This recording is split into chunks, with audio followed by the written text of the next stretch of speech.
Welcome in, ladies and gentlemen, to another edition of All Access AM. I am Billy Embody. Thanks for joining me. What a Tuesday night of ACC basketball. Some nail-biting experiences for some of the ACC's best. One came out unscathed. The other went down in dramatic fashion as the Miami Hurricanes certainly announcing themselves to the rest of their schedule in a move that you look at what Jay Lucas has built in Coral Gables already. Everybody was looking at that stretch coming up for them and saying, hey, this is where we're going to find out that Miami had a soft schedule to start the ACC and things aren't going to go their way. Wrong. They beat UNC. We'll react to it on the show this morning. We'll talk SMU beating Notre Dame. We'll talk FSU just almost pulling off an upset over UVA. We'll look at Duke's bounce back against Pitt. And don't forget about Monday night.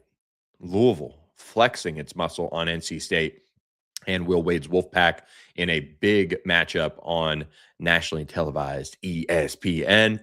We've got a ton to get to. We'll also have Matt LaSerre of Warchant to really bridge the gap here of two programs in Miami that are certainly riding a high and FSU that are certainly riding the lowest of the lows right now. But there is some good news for FSU out there. So we'll talk about that with Matt at 8:30 a.m. Eastern time. We appreciate you guys being here with us on All Access AM. Of course, we're live. This is our last week of the Monday, Wednesday, Thursday schedule where we are live 7 to 8 a.m. Central. We are going to go to next week, starting Monday, 8 to 9 a.m. Central time is when we'll go live Monday, Wednesday, Thursday. That's for the off season. We'll see if we shift it around during football season and go back to an earlier time. But one, we get more interaction from you guys in the chat when we get to that, closer to that 8 o'clock hour. We want the interaction. We want this morning show to be something that certainly you guys wake up with, but also interact with. And so that's the move that we're making to bring it to you guys. And we'll still get it out in podcast form. We're still going to be live, but one, the off season, it's a nice opportunity for me to, on the other side of this wall here in the studio, get to spend a few moments with my son, Jack, in the morning before he goes off to school, help the wifey out a little bit and do all of those things while still giving you guys all the news from the ACC from really the nights and days before. It's what we try to do here. We try to hit on the things that are happening and going on in the league. And then we're also bringing in the big picture things like Matt LaSerre, again, at 8:30 a.m. Eastern time. So we appreciate you guys being here on this hump day edition of All Access AM. And of course, Wednesday show presented by our friends at OPW Solutions. OPW Solutions, trust me, we found out about it across the country, why it is good to be prepared with our friends at OPW Solutions. They brought it for their customers when you need that snow and ice control and you need that ability to be prepared. That this is exactly why we I would say harped on getting you guys with our friends at OPW Solutions, where they can service your commercial landscaping needs. They can do pressure washing, but most importantly, this time of year with the weather being what it was, snow and ice control is so important across the country. So make sure you give them a call, 214-444-2305. They are in North Texas. They are in Oklahoma.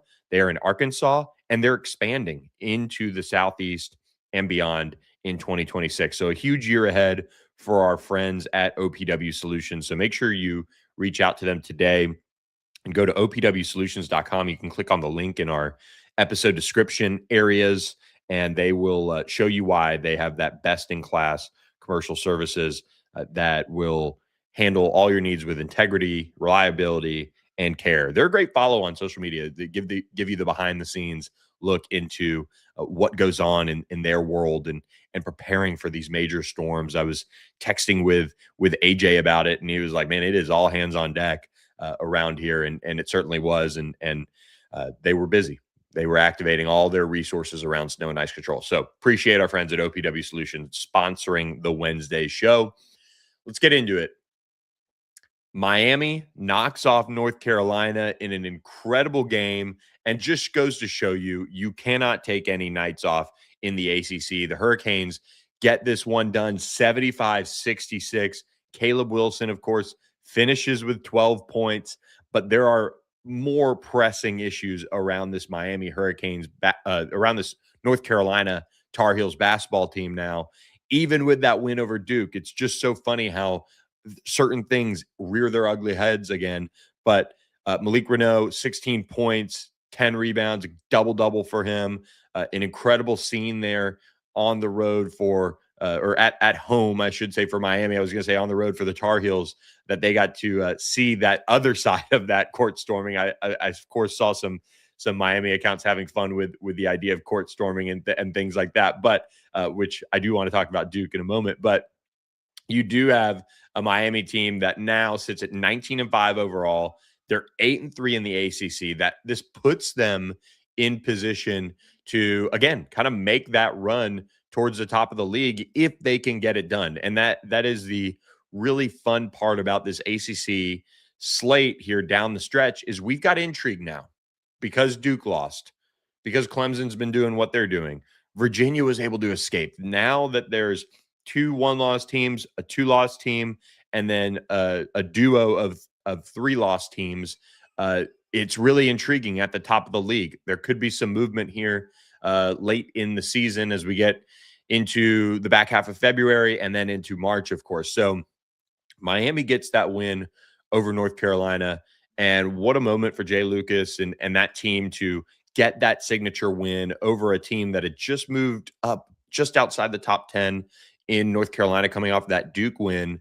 And this has been a huge success for Jay Lucas in his first season in Coral Gables, and a coach that has waited his turn for this moment. And I've watched his career, and he's been, a top assistant, well-regarded recruiter, has built his resume up at some of the top programs around college basketball.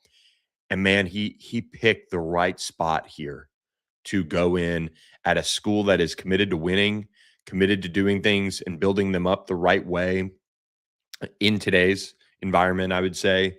And they have been able to deliver so far this year. And you get a signature win. You do it with a really impressive defensive performance, holding UNC to a league low points output for the Tar Heels at 66. Only 3 Tar Heels in double figures on the night. And it really was a battle. It was kind of a rock fight there at the end, and that second half in particular, as both teams were held scoreless for moments at a time, and you were wondering, okay, when's North Carolina going to heat up? When are they going to show that they're just asleep off of the hangover of beating Duke? Nope, wrong. Miami kept suffocating them defensively. They did an incredible job. Caleb Wilson had 3 shots in the first 20 minutes. That was a good tone setter for that game and for how to shut down this North Carolina team, which, don't forget, had just struggled kind of earlier in conference play with point guard play and how are they going to get into their offense and things like that. But what a performance by Miami to get it done. It takes a special group to do things like this in a first season for a head coach.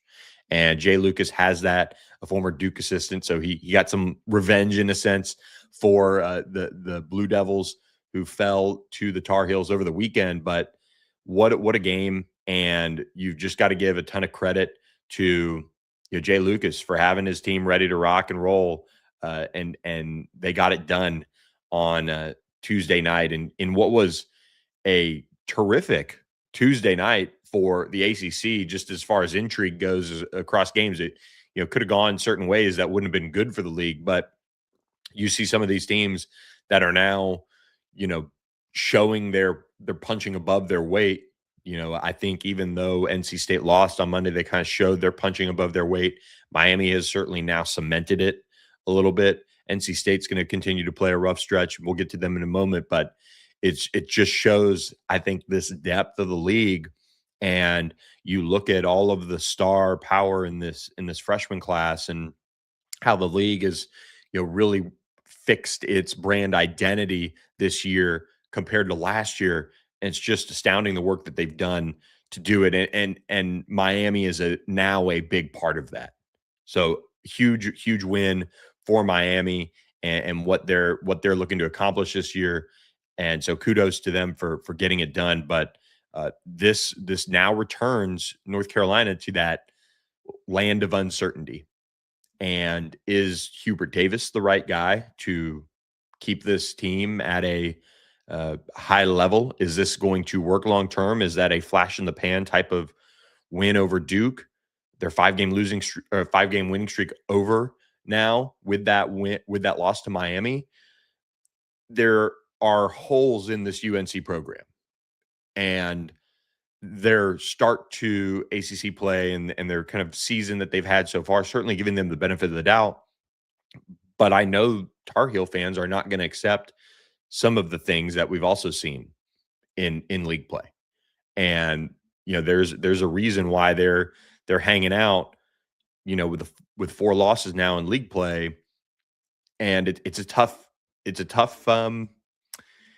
a heavy lift for them to end up with a top 4 seed. I think they've got some opportunities, but really, it's going to be difficult to climb that ladder. So I wonder what that looks like, long term for Hubert Davis. They've invested a lot of money in this team. Yeah, I'm not saying it is bad. I'm not saying it is in shambles. I'm not saying it's a dumpster fire. There are other programs in this league that sit in that regard right now, but it's in a precarious spot.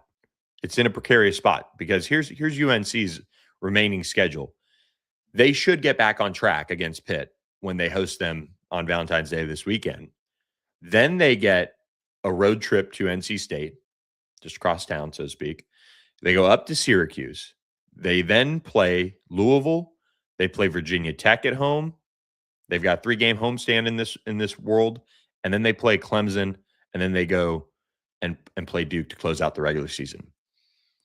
You look at that schedule, and if you're being objective, there are 5 really games that they could very well lose.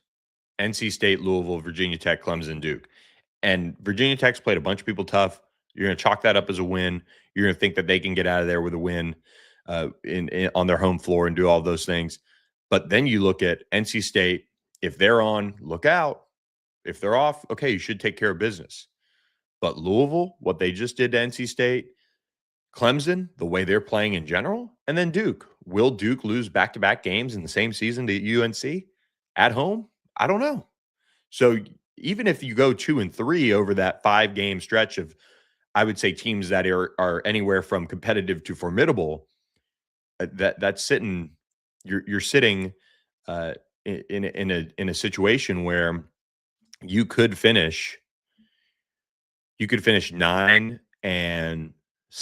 in league play. Not great. Not what they signed up for over there in Chapel Hill. So it'll be interesting to see how all that plays out. Appreciate some of the bots in the chat this morning as well. Look, Hubert Davis was hoping maybe some robots would come out of nowhere and score some points, get the offense moving for the Tar Heels, but that was not to happen Tuesday night. Let's go back to Monday. Because I should have led off of this really, because I'd like to go chronologically, but I thought that Miami win deserved that level of praise right off the bat. But Louisville's win, I would say you could certainly argue more impressive with what they just did to NC State in absolutely dismantling Will Wade's NC State team. 118-77 on ESPN. Michael Brown scores 45 points, sets the ACC freshman single game scoring mark. And what an incredible performance offensively and defensively as well. But to put up 118 points, and Will Wade doesn't mince words about his team defensively. I think, there are certainly areas that they have to improve. And this is exactly what he's talking about. When you give up 118 points to another ACC team, and I have not had time to truthfully watch Will Wade's press conference after this game. Tuesday was kind of busy. Monday, I kind of shut it down early after Super Bowl and just kind of the week we had here. But you have I should have watched it. I apologize to the All Access AM crew for not watching Will Wade's press conference because I would have. I think it would have been interesting to see his reaction.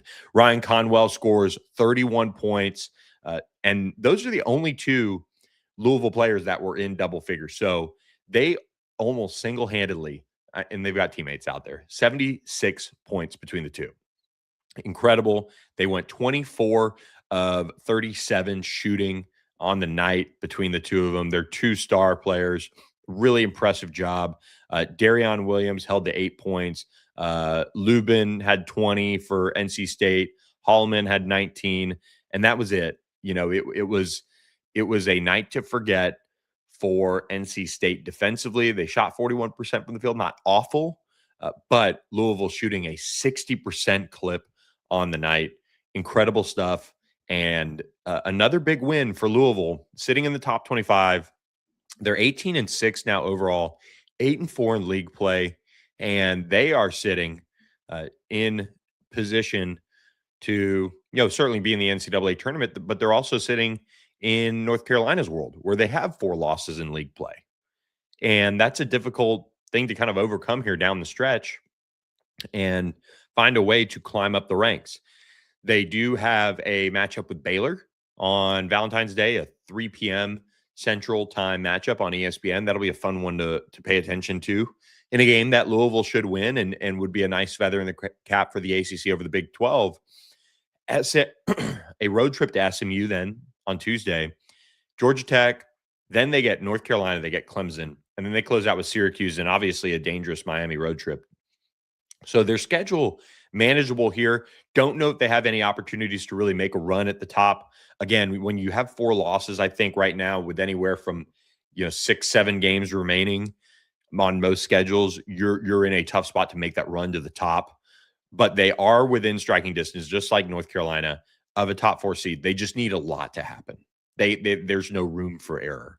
One more loss and it knocks you out of that top 4 seed, and that possibility, especially depending on who you lose it to, because again, there's no wiggle room for a team like Louisville trying to chase that top 4 seed. I mean, really, they'll have to beat North Carolina. They'll have to beat Clemson, but they don't get any head-to-heads outside of Miami on deck to make that move up into the top 4 seed. And Miami's currently 2.5 games back from the top, and they're sitting in the 5th seed. So that'll all be worked out. But man, Louisville, what a job. I did not get a chance to watch this game, but some games you don't have to watch. The stat line can kind of tell the story. And what a night for Michael Brown and Ryan Conwell as they lead Louisville past NC State. Just incredible stuff. And NC State now sits at 18-7 overall, 9-3 in league play. So that was an interesting loss for them, of course.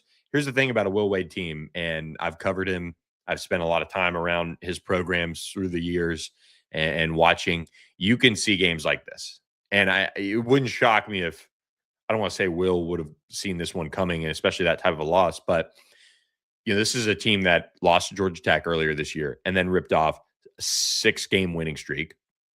They didn't beat anyone outside of Clemson to lead off that streak. But if you would have looked for another opportunity to take a step back, that game right after that Clemson game would have been an opportunity. But they played anywhere from, the lower tier to kind of the middle of the ACC after that Clemson game. And then they meet Louisville, and what a buzzsaw it was. Now they get Miami, they get North Carolina, they get Virginia. And after taking a loss like that, they've got to circle the wagons. And Miami has to look out for the same thing that cost North Carolina on Tuesday, because NC State, Miami, Valentine's Day, 3 p.m. on ESPN2. What a basketball day Valentine's Day could be for you if your significant other or if you're single allows that to be the case. You look at that schedule, and again, kind of similar to talking about North Carolina, NC State, Miami, North Carolina, Virginia, Notre Dame, Duke, and Stanford. You feel good about Notre Dame and Stanford right off the bat. Those 4 other matchups, again, could be a really interesting situation to watch here, as NC State could really raise their resume level or just kind of become another team in the ACC that is going to make the NCAA tournament in all likelihood. But some really interesting uh, challenges ahead for NC State coming up on their schedule.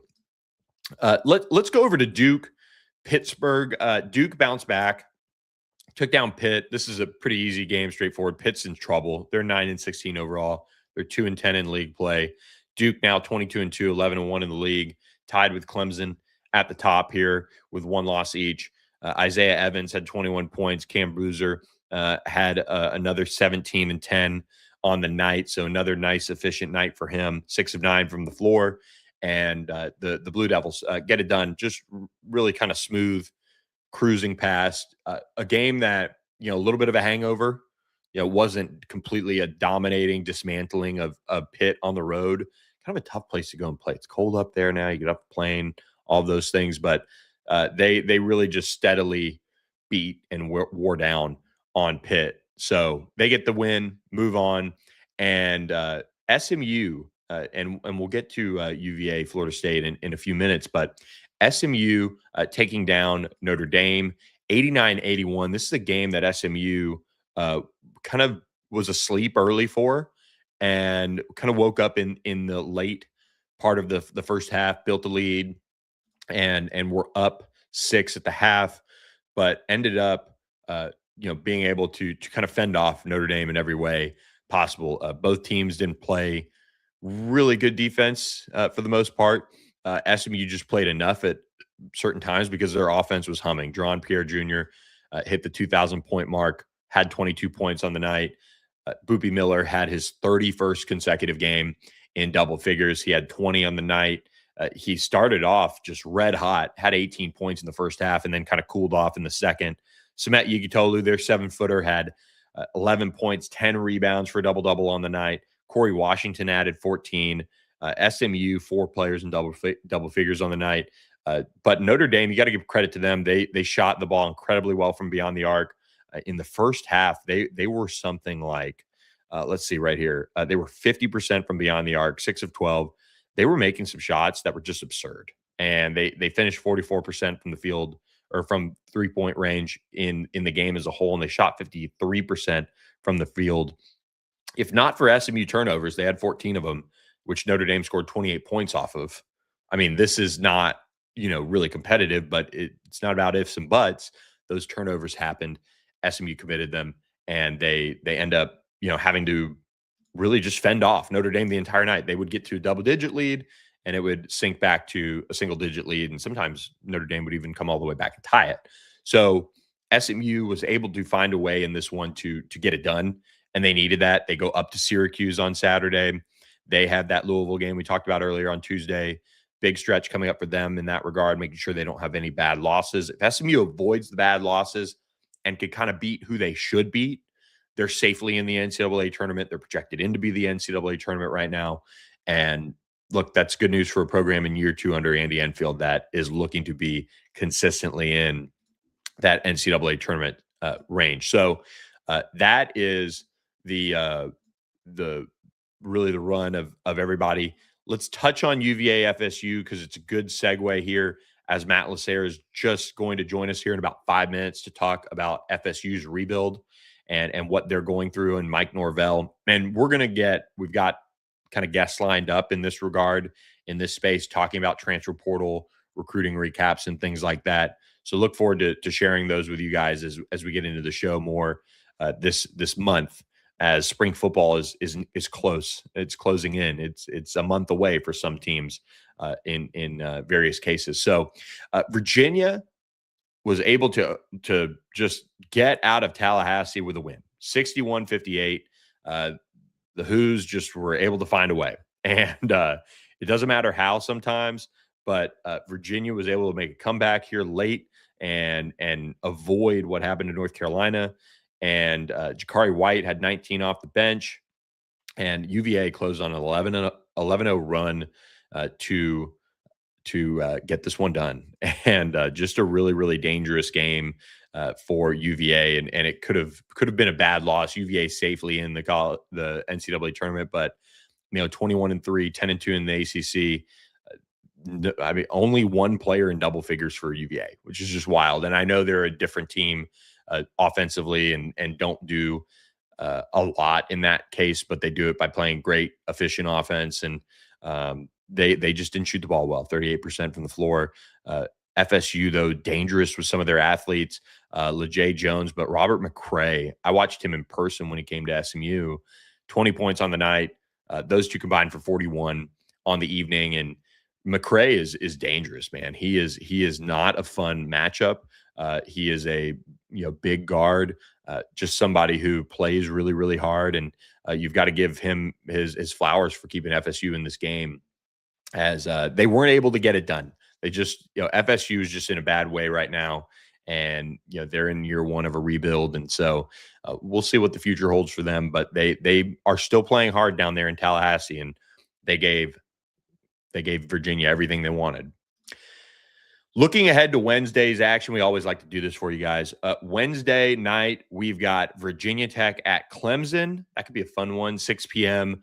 Central Time on ACC Network. Cal at Syracuse, long trip for the Golden Bears, 6 p.m. on ESPNU. Wake Forest at Georgia Tech. That is kind of two coaches fighting for their lives there. We'll talk about that in just a moment. 8 p.m. on ACC Network for that one, 9 p.m. Eastern Time tip. Stanford at BC, 8 p.m. Central Time, 9 p.m. Eastern on ESPNU. That's about a good place to put a BC game these days. So that is your Wednesday slate for the ACC, and we will get to some hot seat talk as well, and we'll preview the basketball weekend for the ACC here on Thursday, and we'll do some of those things. But a couple coaches that I think you're keeping an eye on. If you're looking at the college basketball hot seat, you've got to keep an eye on Syracuse, Adrian Autry, former Syracuse alum, but just hasn't gone well up there. They're 14-9 last season. They're 4-7 in ACC play, 13-11 overall. And I watched his coach's teleconference on Monday, and just a kind of a sad situation right now up there at Syracuse. And it sounds like a little bit of drama associated with some of it as well. But the 14-win season last year was the program's lowest total since 1970. And they are very, very likely to miss the NCAA tournament.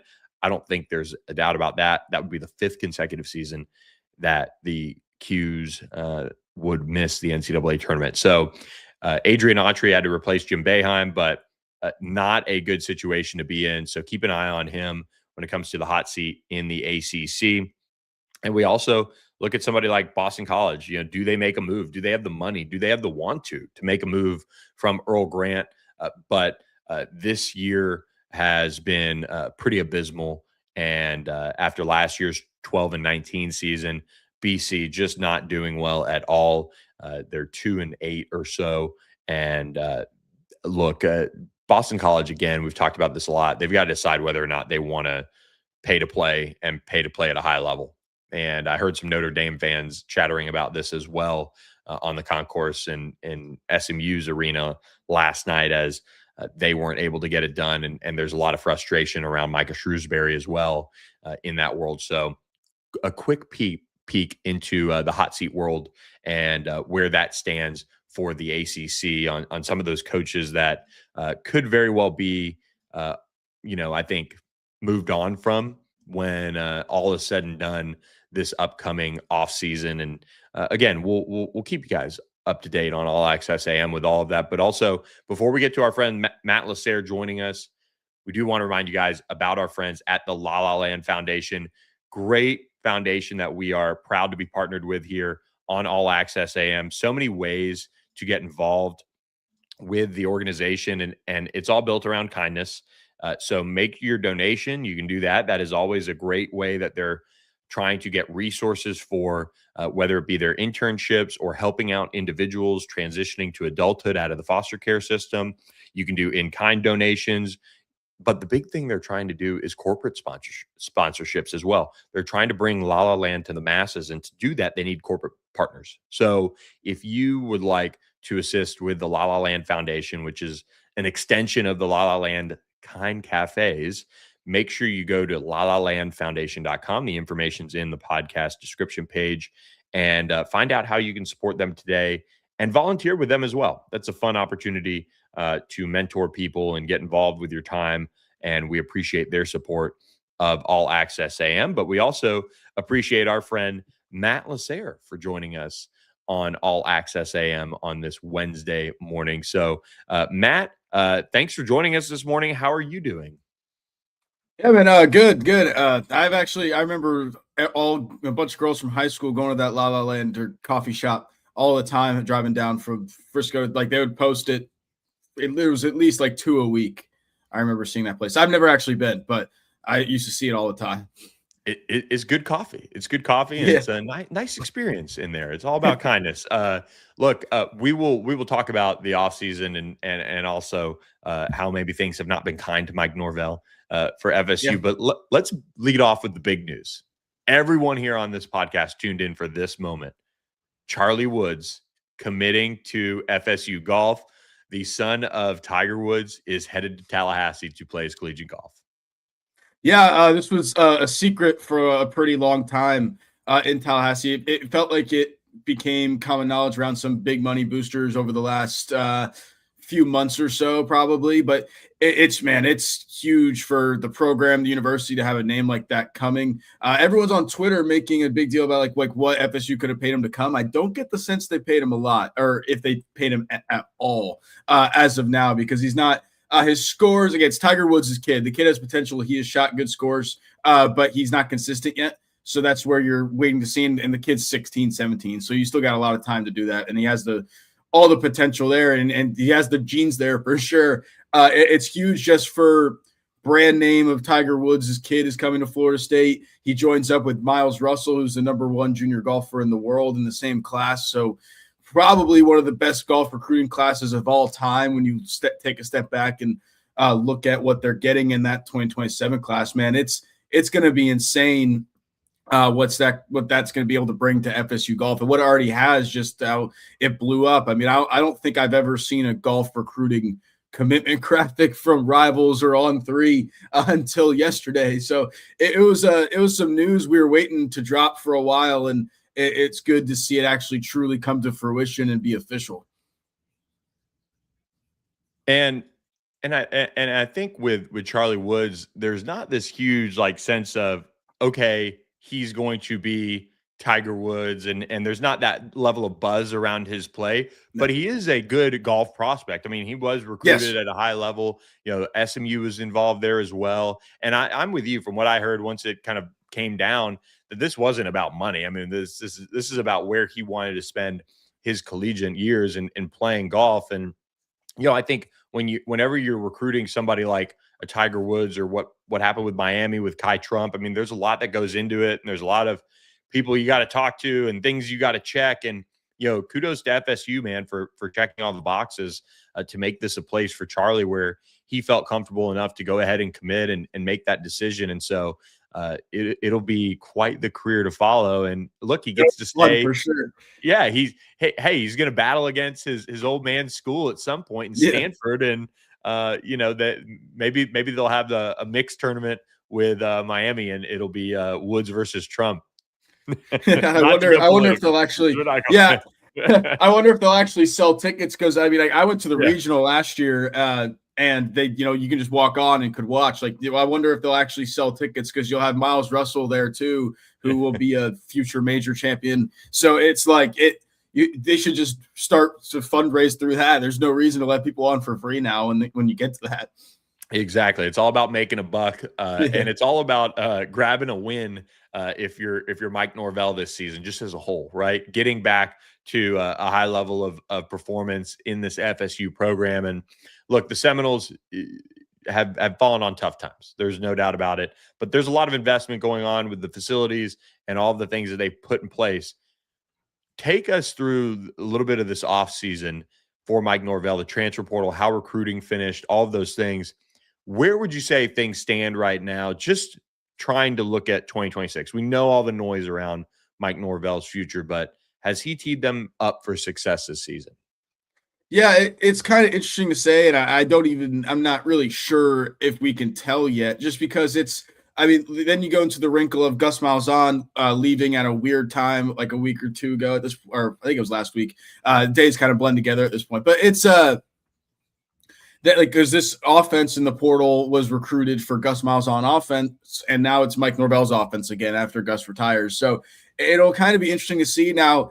It is important to note that it's not like the offenses are that much different. They do stem from one another.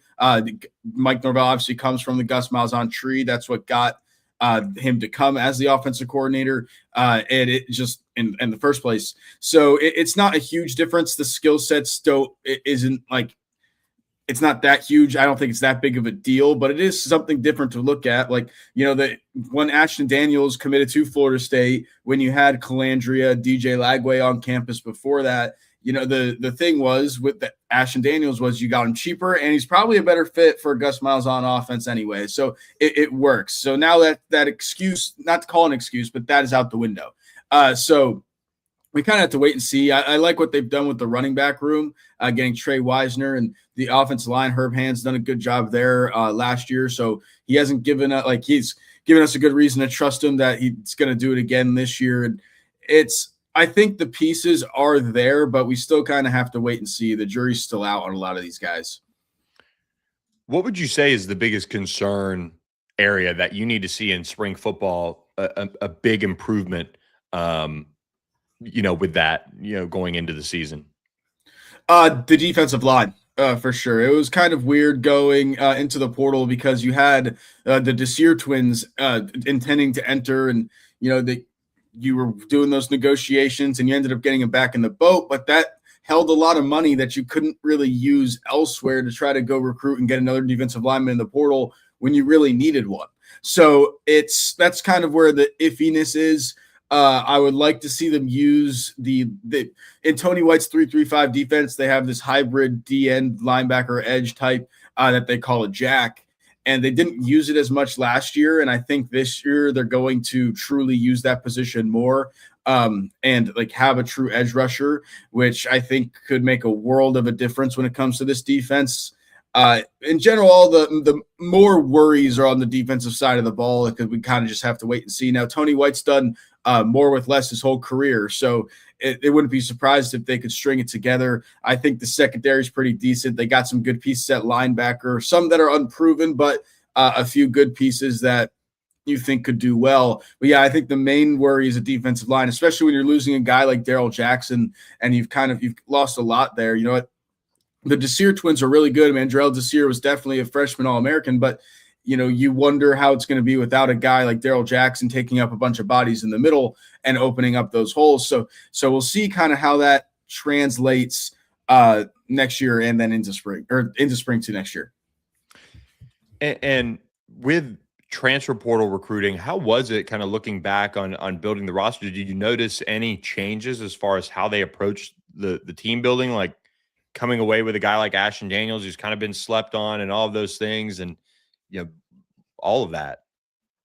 Yeah, I wouldn't say it was really a difference. I think they kind of went about it the way they always have. I think Mike Norvell has a good confidence in the portal, and they were trying to make front office changes. That was this offseason's big move in the building, was having more of a front office and hiring John Garrett as your GM and bringing in Taylor Edwards as player personnel from Miami. But it's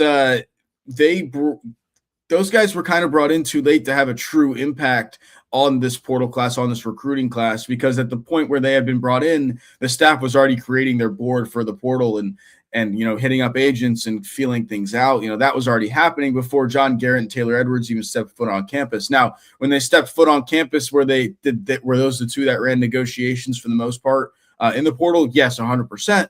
But you wonder what hand in evals and stuff they had with that little bit of time. I think there was a few because I think John Garrett really likes his Ivy League guys. We saw a couple of those guys come on campus towards the end. So I think they did get some kind of say in it. But when it came to the difference, it wasn't anything we really going to see this cycle. We'll see it next cycle just with the timing of everything, which was kind of weird. It was kind of one of those things at the time that we were like, all right, we've heard about these front office changes. Like, you need to make them now if you're going to make them. And it just kind of took a little while. But now that they're hitting the ground running, I think it's been good.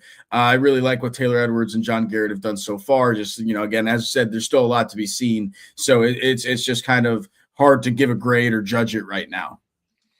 And, when you look at the fit of Ashton Daniels, now that Mike Norvell is the play caller, did you see how much does it change your projection? Because I like it that, one, Ashton Daniels doesn't come in with much fanfare and all of those things, but he is a really, really good player when he's on.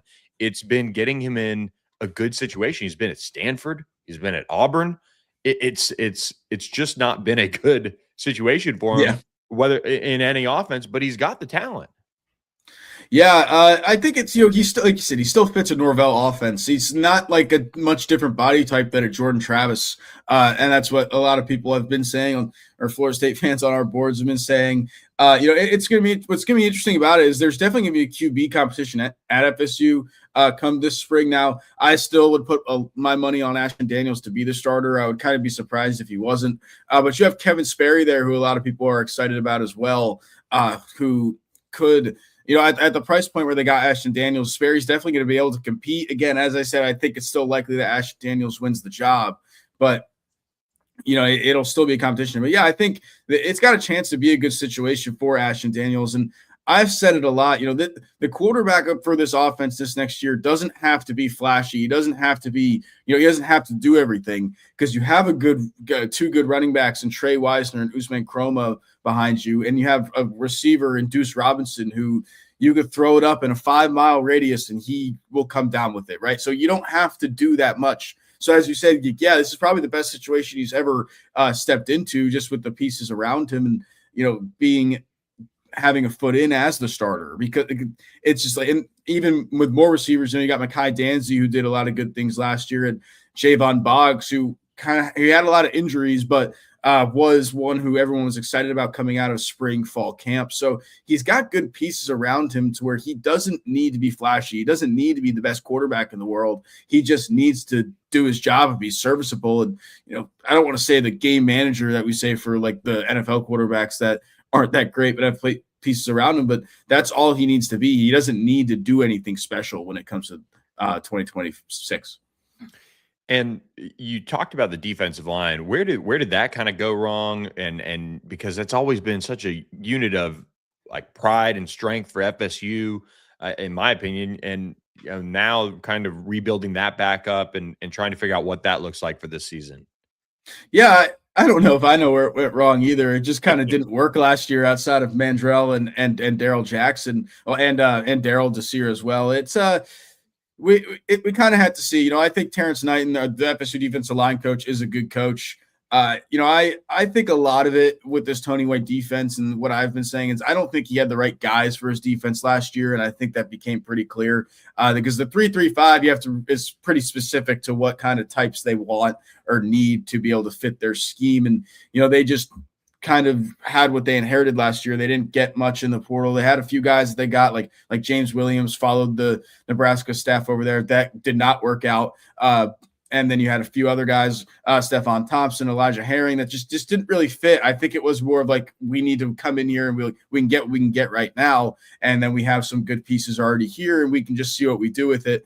Like I said, I don't think they were operating where they wanted to be when it came to personnel, because like that jack roll I was explaining, they didn't get to use it last year. And if they can use it this year with the guys they got Rylan Kennedy from Texas A&M.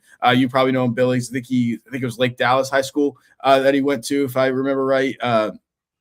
And it's you got Jalen Anderson in from the JUCO level who could play that role as well as Tay Diggs, Coastal Carolina transfer last year. So, I think now what you'll see is they have the right guys for their positions that they want to use in their scheme, which could play a big difference. And they also have the new edges coach, Nick Williams, who's known as a good recruiter coming in. And, they didn't have an edges coach last year. So I wonder if that makes a difference when it comes to using that jack roll or being able to set the edge better. That was a big issue for this team last year with their ends. So I think that could be something we see a big improvement come 2026. Yeah.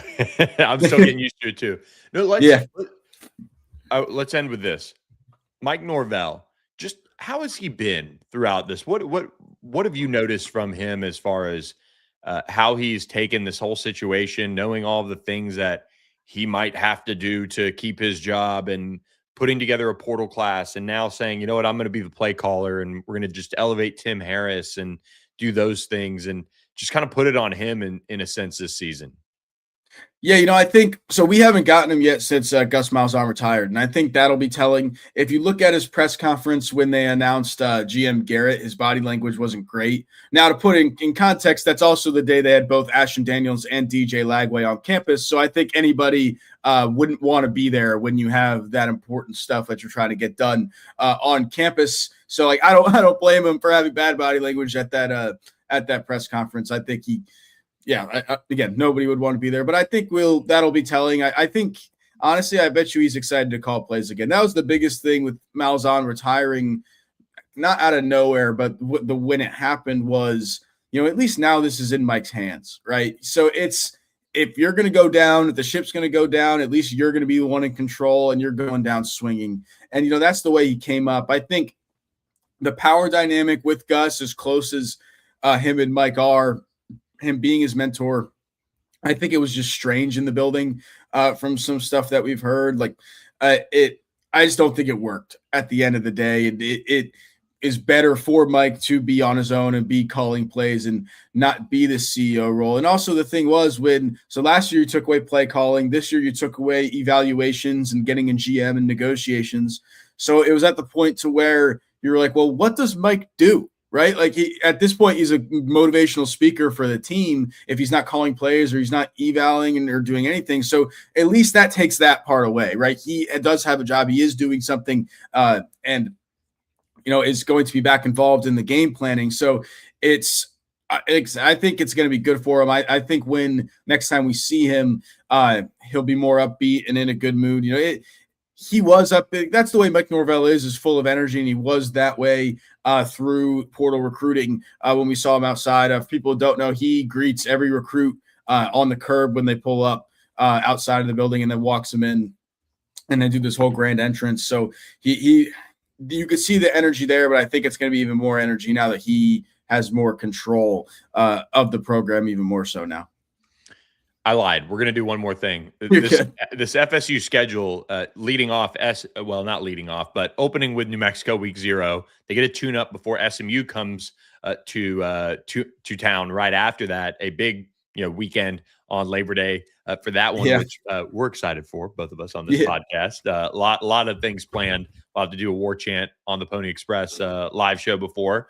But the schedule with Alabama, Miami, Clemson on it. It's insane. It's a challenge. It reminds me of what maybe Billy Napier faced this year at Florida with the daunting schedule that they had, and everybody, obviously, and rightfully so, said, all right, well, he's going to get fired. But he also played one of the toughest schedules in the league. How does that schedule conversation shape up around this? I mean, this is a tall task for Mike Norvell and company.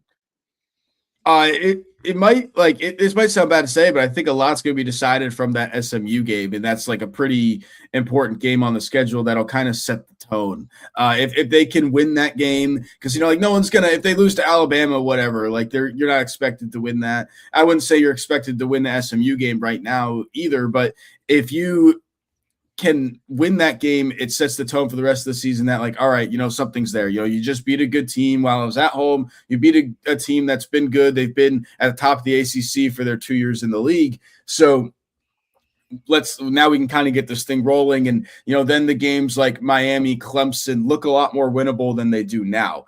I think it's all about setting that tone with that game. Now, if you lose that game, I could see things snowballing. Then you lose to Alabama the next week, you have bye week, then you lose to Alabama, and then you don't really have much time to get back on your feet. So that's what, I looked at that schedule and I was like, in my first glance, now I calmed down a little bit, but my first glance, I was like, I could see a way where they go 2-10 again. That wouldn't surprise me. Now, that's probably not going to happen. I'm sure they'll win a game here or there in that schedule. But and it's a lot of you look at the schedule and there aren't a lot of guaranteed wins other than your 2 cupcake games.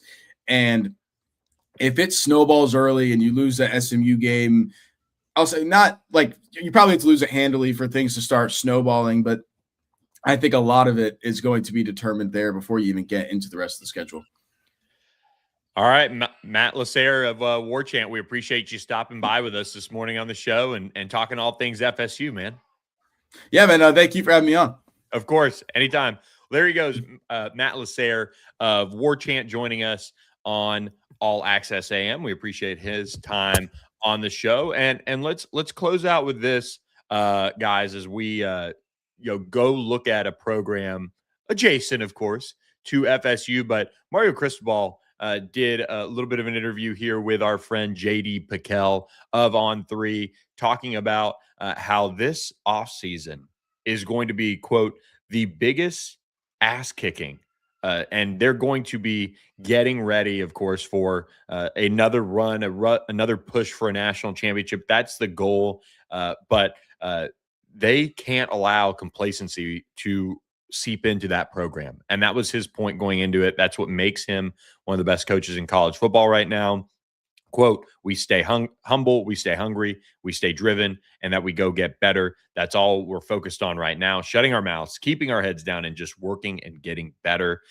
They've got a ton of talent down there in Coral Gables, and they'll get a chance to obviously go make another run in the college football playoff if things go well with Darian Mensah down there and what he's going to bring to that offense.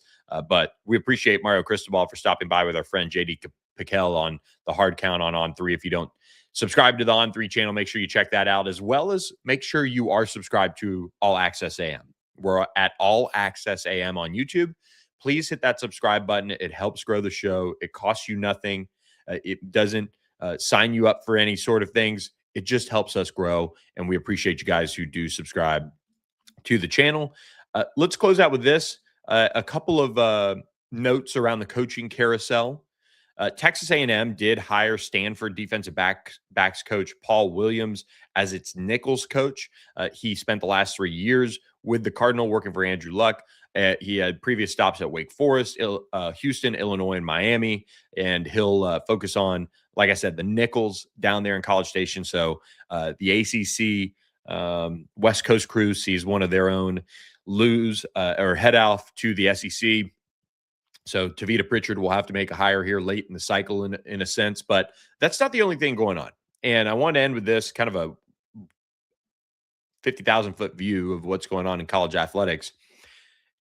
Assistant coaches leaving for the NFL. And we've seen Harlan Bauer from Duke, their edges coach, who has had a lot of success, leave for the Ravens. Matt Merritt, the Miami running backs coach, leave for the Cardinals. We've seen a bunch of coaches leave for the NFL ranks, and it's a world where right now in college athletics, we're seeing that because of the challenges facing these programs with the calendar, with recruiting, with NIL, with the transfer portal. And so it makes a lot of sense for those guys to have to work a quarter of the time and not have to deal with talent acquisition. And it's a sad state. And that's why I hope the NCAA gets the calendar right and gets some of these things back under control, because there's a lot of good coaches that are heading off to the NFL and doing all of that. So, look, we appreciate you guys watching this edition of All Access AM. That's our show for today, and we hope you guys will be here with us on Thursday as we will break down college basketball, do some bracketology maybe, and look at some other teams across the ACC. So I'm Billy Embody. Thanks for watching. We appreciate our sponsors, OPW Solutions and the La La Land Foundation, for sponsoring the Wednesday show. We will catch you guys next time on Thursday, live 7 to 8 a.m. Central, 8 to 9 a.m. Eastern. Thanks for watching. We'll catch you then.